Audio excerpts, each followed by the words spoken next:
All India Muslim personal law board की जानिब से जो प्रोटेस्ट कॉल दिया गया था बत्ती गुल का, वो बहुत कामयाब रहा। गैर मामूली उसका स्पॉन्टेनियस रिएक्शन रहा और ख़ास तौर से तेलंगाना, हैदराबाद और कर्नाटका से जो अभी तक हमारे पास रिपोर्ट्स आ रहे हैं, पूरे लोगों ने बिला लिहाज मज़हब मिल्लत इसका साथ दिया है। मैं उनका शुक्रिया अदा करता हूँ। और इस प्रोटेस्ट करने का एक ही मकसद है कि हम नरेंद्र मोदी गवर्नमेंट को ये पैगाम देना चाहते हैं, ये मैसेज देना चाहते हैं कि आपने जो वक्फ अमेंडमेंट एक्ट 2025 बनाया है, वो वक्फ बोर्ड के मफाद में नहीं है। वो वक्फ बोर्ड को बर्बाद करता है, वक्फ की प्रॉपर्टीज़ को ख़त्म करता है और ना उससे कोई रेवेन्यू में इजाफा होने वाला है। तो ये हमारा प्रोटेस्ट इसीलिए था कि और क्योंकि जो कानून बनाया गया वो अनकॉन्स्टिट्यूशनल है, हमारे संविधान के फंडामेंटल राइट्स के आर्टिकल 14, 15, 25, 26 और 29 का ग्रेव वायलेशन है। इसीलिए ये प्रोटेस्ट कॉल दिया गया है।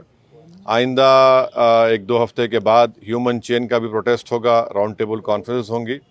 तो ये हमारा प्रोटेस्ट उस वक्त तक चलता रहेगा जब तक नरेंद्र मोदी की हुकूमत इस बिल को वापस नहीं लेगी। मैं आप तमाम का शुक्रिया अदा करता हूँ जिन्होंने इस बत्ती गुल प्रोग्राम में हिस्सा लिया।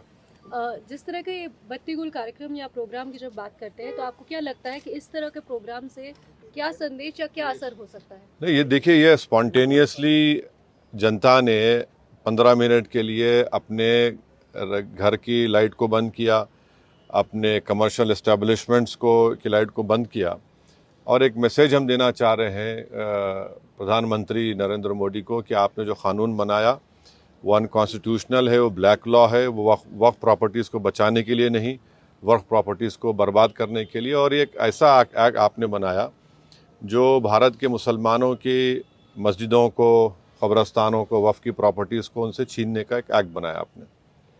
जिस तरह का भी माहौल बना हुआ है देश में, आतंकवादी जो घटना हुई है, आपने भी उसको कंडेम किया है, लेकिन ऐसे हालात में आपको लगता है कि देश में अगर अंदरूनी तौर पर इस तरीके से विरोध होगा नहीं, देखिए, जहाँ तक पहलगाम में जो हुआ है उसको तो हम आउटराइटली कंडेम कर रहे हैं और करते रहेंगे।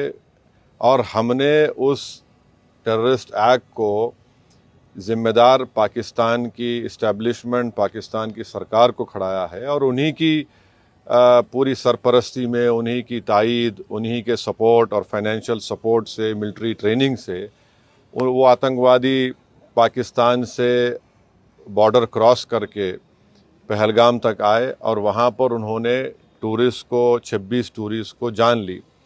और सबसे अफसोसनाक और सबसे तकलीफ़देह बात यह है कि उन्होंने उनकी फैमिलीज़ के सामने ख़वातीन को, महिलाओं को, बच्चों को अलग किया और मर्द लोगों को एक जगह खड़ा करके उनका रिलीजन पूछकर, जो हिंदू थे, उनको गोली मारी।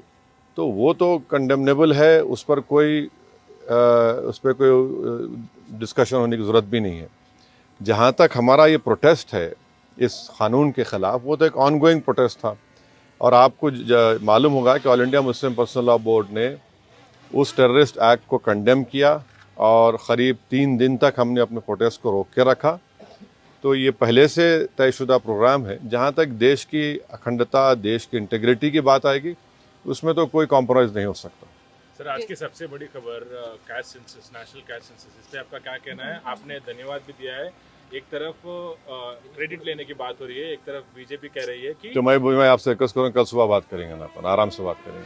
ठीक है सर, आपका रोड मैप क्या रहेगा आगे के लिए? अब जो all India Muslim personal law board का प्रोग्राम है कि नेक्स्ट मंथ मई में ऐसे ही एक टाइम पर दिन में एक ह्यूमन चेन बनाई जाएगी इस वक्फ अमेंडमेंट एक्ट के ख़िलाफ़ और फिर राउंड टेबल कॉन्फ्रेंसेस भी होंगी।